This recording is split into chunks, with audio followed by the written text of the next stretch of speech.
Hey everyone, welcome. Today we're going to create a new animation loop based on the Trammel of Archimedes mechanism.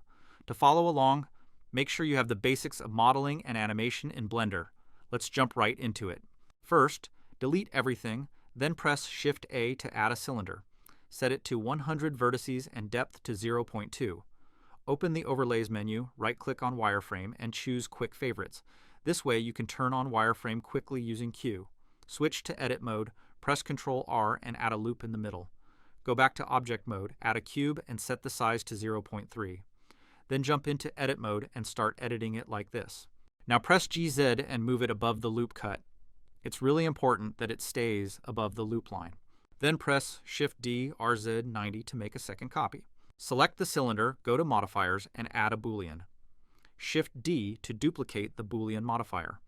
In the first Boolean, choose the first cube. In the second one, pick the second cube. Select the two cubes, press M, create a new collection, and name it Cuts. Add them to it. Press H to hide them. Then apply the Boolean modifier by pressing Ctrl-A. In Edit mode, select this edge and delete it. Then select these four edges to add a bevel. Add a bevel modifier and set the limit method to weight. To affect only the selected edges, in the Items tab, set the mean bevel weight to 1. You'll see the bevel applied to the selected edges. Increase the segments to 6.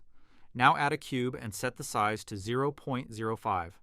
Go to Edit mode and edit it like this. Then press Shift-D RZ90 to make a second copy. Select the cylinder, go to Modifiers, and add a Boolean. Shift-D to duplicate the Boolean modifier. In the first Boolean, choose the first cube. In the second one, pick the second cube. Select both cubes, press M, put them in the Cuts collection, and hide them. Add a bevel modifier to the cylinder. You'll notice the amount is too high, so lower it and increase the segments. In the Geometry section, set Miter Outer to Arc to make the corners round. Back in Object mode, you'll see the faces look faceted. Add a Weighted Normal modifier to smooth them out. Now name the shape slots. Next, I'll add a cylinder. Set the depth to 2 and vertices to 64. Move it into place like this and add a bevel modifier. Use these values for a mount and segments. Then right-click and choose Shade Auto Smooth to smooth the cylinder. Name the cylinder base. Rename this collection to Trammel of Archimedes. And of course, don't forget to save the file. Add 0.001 to the name so you can start saving incrementally later. Now add a new collection and name it Sliders. Add a cylinder with radius 0.15 and depth 0.1.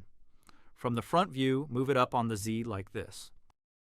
Add a bevel modifier to the cylinder with this amount and segments value. Right-click and choose Shade Auto Smooth, then duplicate the cylinder. Scale it while holding Shift-Z so it doesn't scale on the Z axis. Move the cylinder up on the Z axis. You'll notice the bevel doesn't look right because the scale isn't 1. Press Ctrl-A to apply the scale, and now the bevel looks correct.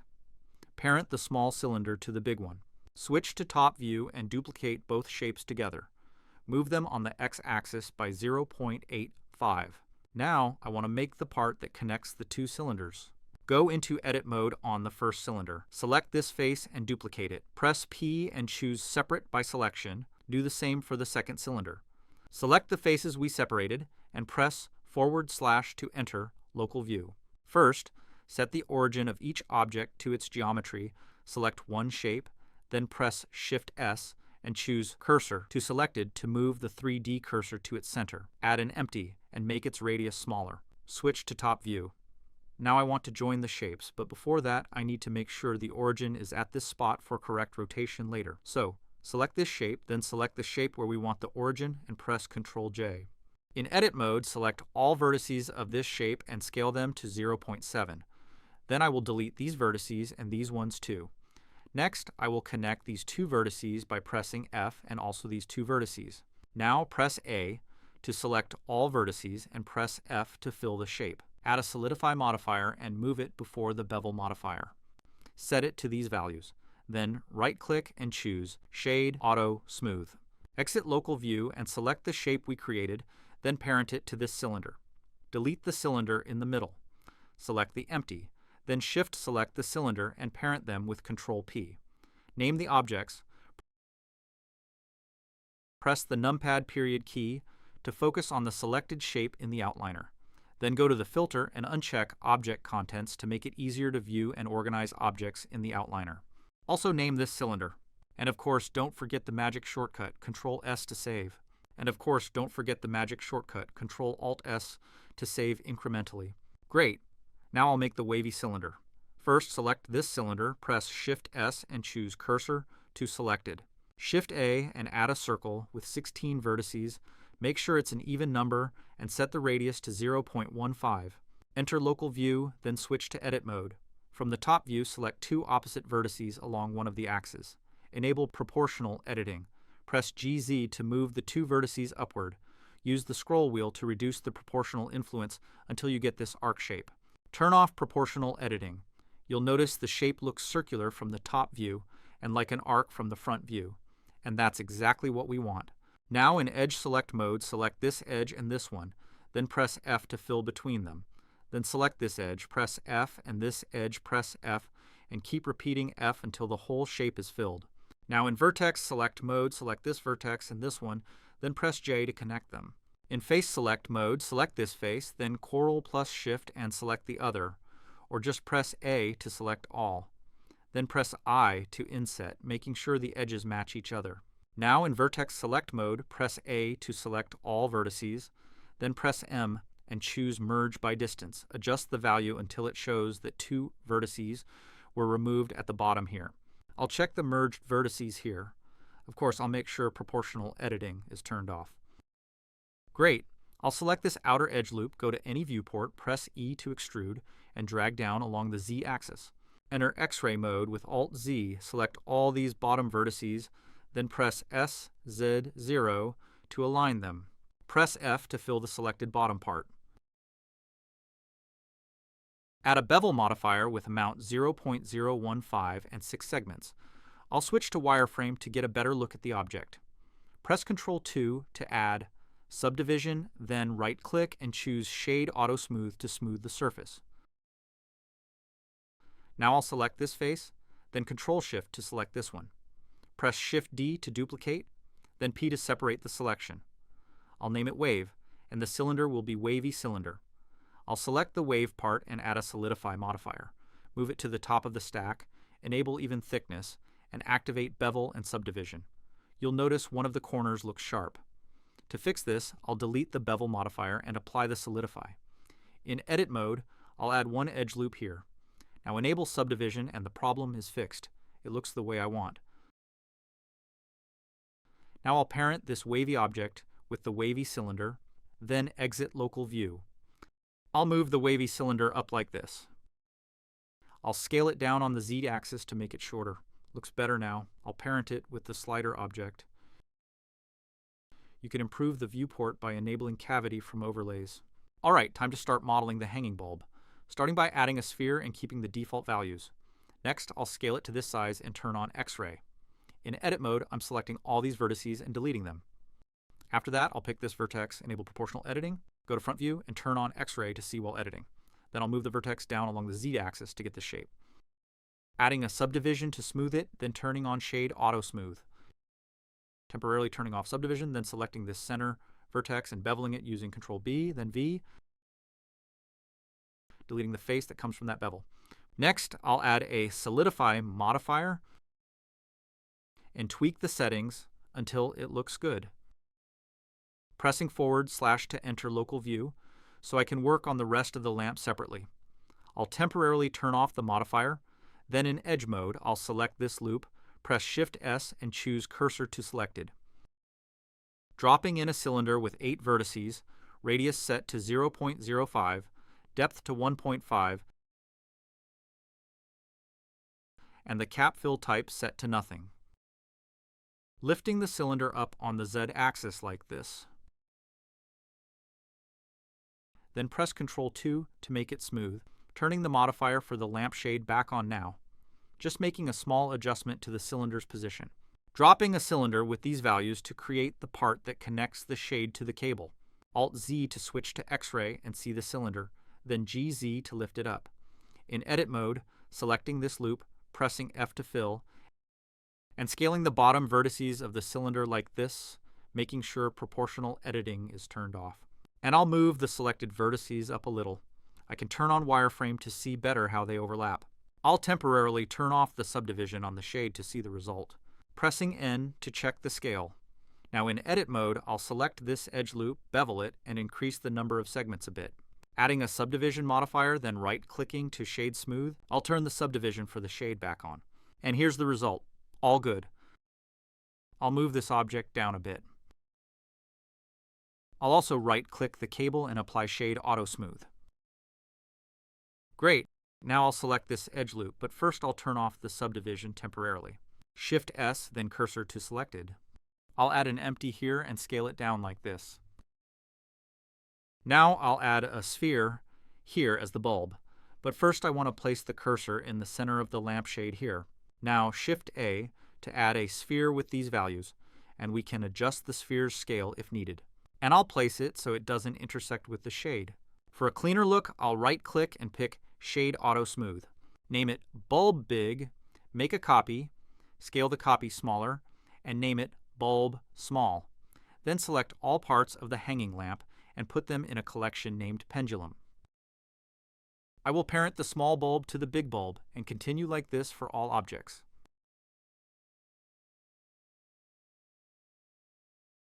Now I will name each object.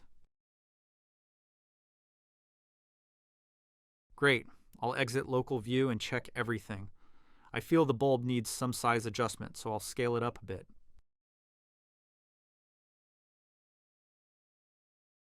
The result looks great so far. This means we've finished modeling all the needed parts. Let's save the scene as an incremental copy so we don't lose it. I'll move the cursor back to the world origin, press Shift A and add a plane. Scale it up, extrude this edge on Z, bevel this edge, increase the segments, and right-click Shade Auto Smooth. Then move the background down on Z and name it Background. And I'll move it out of this collection and put it in a new collection called Environment.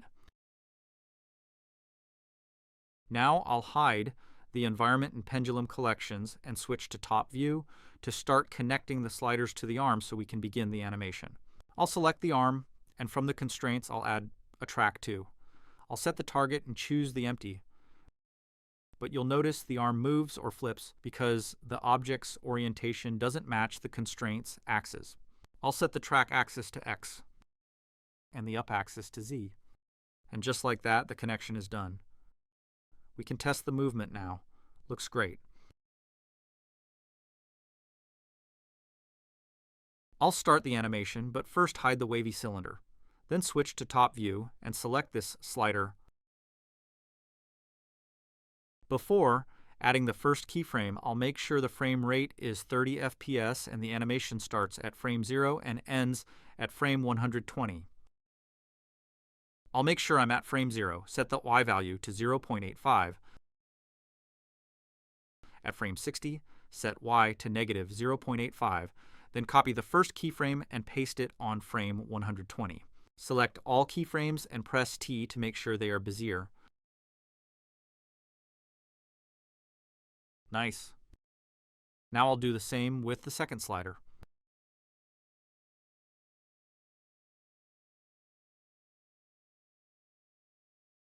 I'll play the animation. Okay, now I'll adjust the animation. Let's switch to the graph editor. I'll hide the 3D cursor. Don't need it right now. If the sidebar is not visible, press N. I'll enable Normalize to make the curves fit within the graph view. While the X slider curve is selected, I'll move it on the X-axis by -30 to avoid overlapping in the middle and make the motion cleaner. But we'll notice the animation stops because there are no more keyframes. The fix is simple. I'll add a cycles modifier.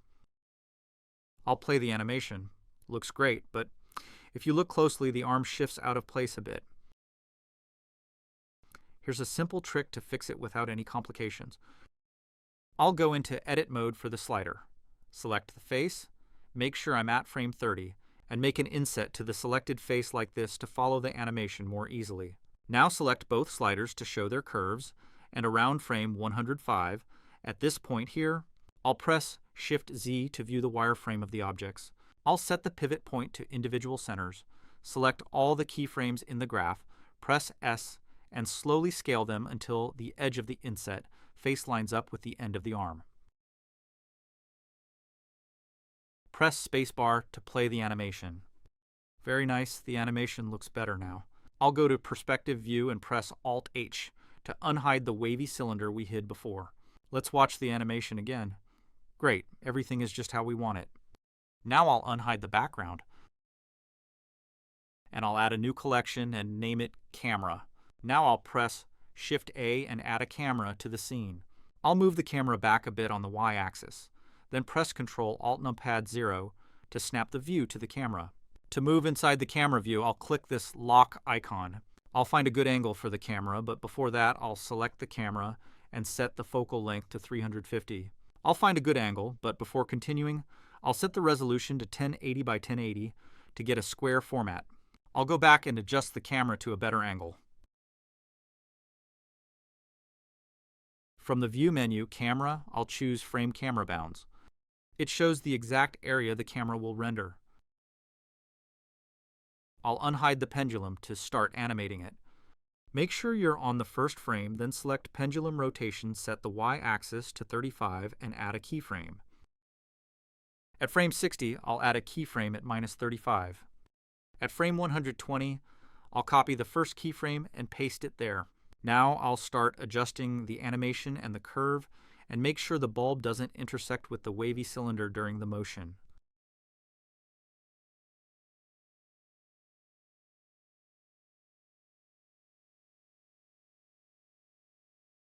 I'll tweak the camera a bit and check the animation from different views to make sure it looks good.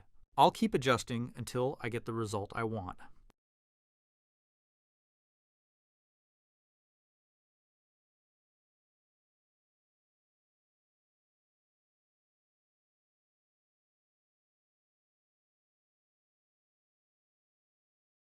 So cool, the result looks great. Let's tweak the background a little. Select the camera and open its properties. Under View Display, set Passepartout to 1. This darkens everything outside the camera frame so it's easier to focus. Everything's set, so I'll lock the camera to avoid moving inside it. Next up, we'll start working on the lighting. Head over to Edit, then Preferences. In the System tab, choose Optics, select only the GPU. Finally, save the settings. In the Render settings, switch the render engine to Cycles. Set the device to GPU for the viewport. Set max samples to 128. Do the same for the final render. In the Color Management tab, set View Transform to AGX. For the look, pick High Contrast. I'll switch the viewport to Render View, then split the screen in half. Hide the toolbar, Overlays, and Gizmo. Keep this window for the camera view. And turn the other one into the shader editor. Switch from Object to World. Select the background node and press Ctrl T, but first make sure Node Wrangler is enabled. Go to Edit, then Preferences. In the Add-ons section, enable Node Wrangler. Now I'll press Ctrl T, and that will add 3 nodes. You'll notice a pink color in the view, which means the image is missing or needs to be added. Click Open and choose an HDRI, then hit Open. After adding the HDRI, the scene is nicely lit, so I'll rotate the HDRI for better lighting. I'll rotate the HDRI by 85 degrees. Great, now I'll split this part of the view into 2 sections. I'll make this section a 3D view. Now I'll move on to Materials. Switch from World to Object. Let's start by making a material for the background. I'll select it, press New, and name it Background. I'll add a color ramp to the base color. Then press Ctrl T, delete the Image Texture node, and switch from UV to Object in the Coordinate node. Now I'll split this panel into 2 parts. Set this one to Image Editor, and load an image with the colors I'll use. I'll replace the color ramp colors with the ones from the image. I'll adjust the mapping node values and tweak the colors in the color ramp.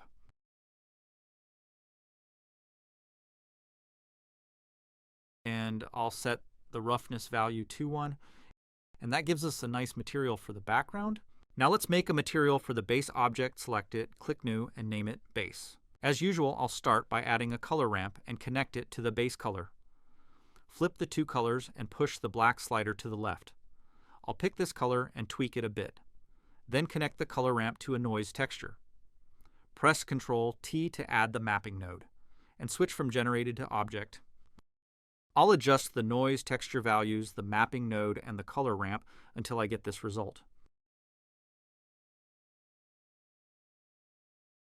Then I'll add a new color ramp and do the same steps as before with the previous color ramp.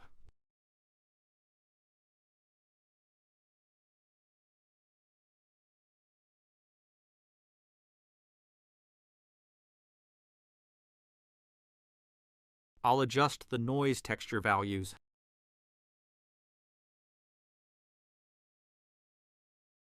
I'll also adjust the color map.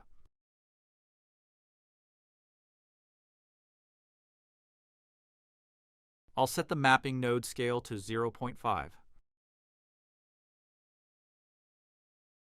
Great! Now I'll mix the two color ramps together, so press Shift A and add a mix color node. I'll connect the first color ramp to input A and the second one to input B. Connect the result to the base color and set the factor in the mix color to 1 and change the blending mode to multiply. Now I'll tweak the color ramps a bit to get the result I want. Now feel free to adjust anything you like. It's all about personal taste. Here's the result of my tweaks in more detail. And with that, we're done with the base material. We'll create a material for the slot object just like we did for the base. I'll speed up the video to save you some time.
Great!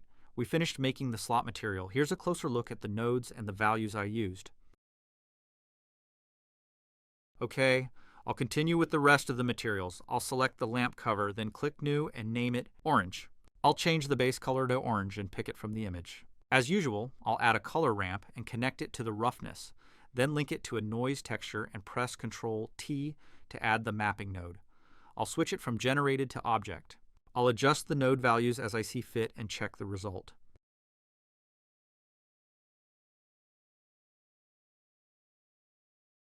The result looks great.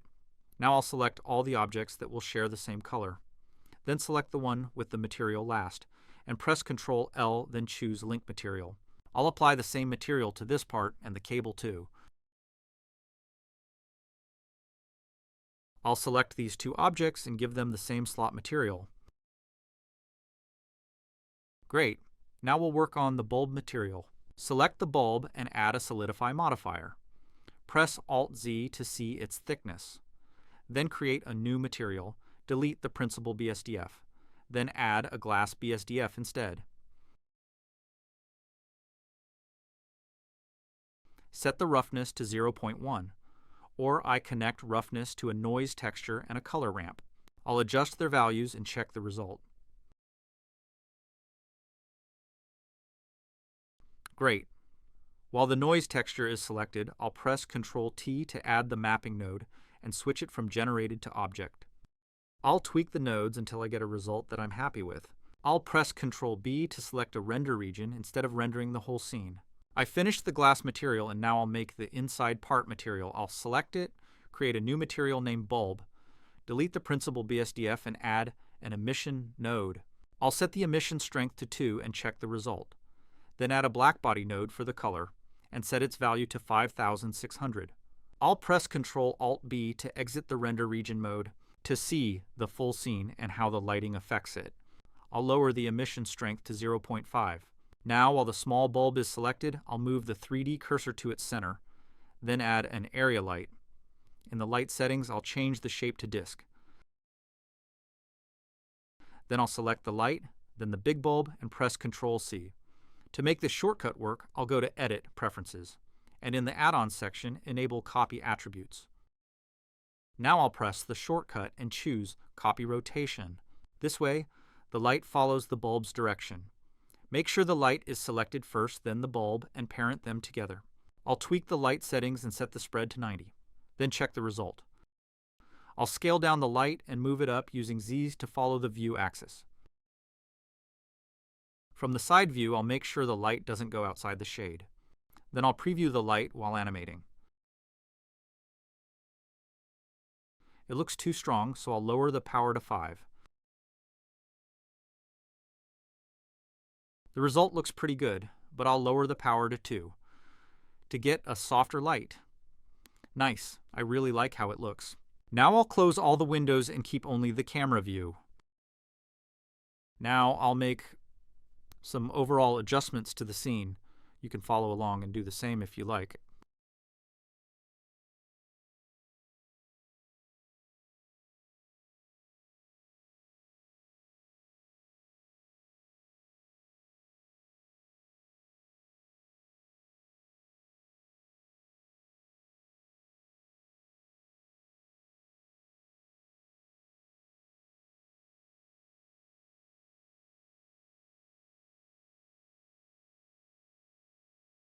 Now I'll check that the first and last frames are the same.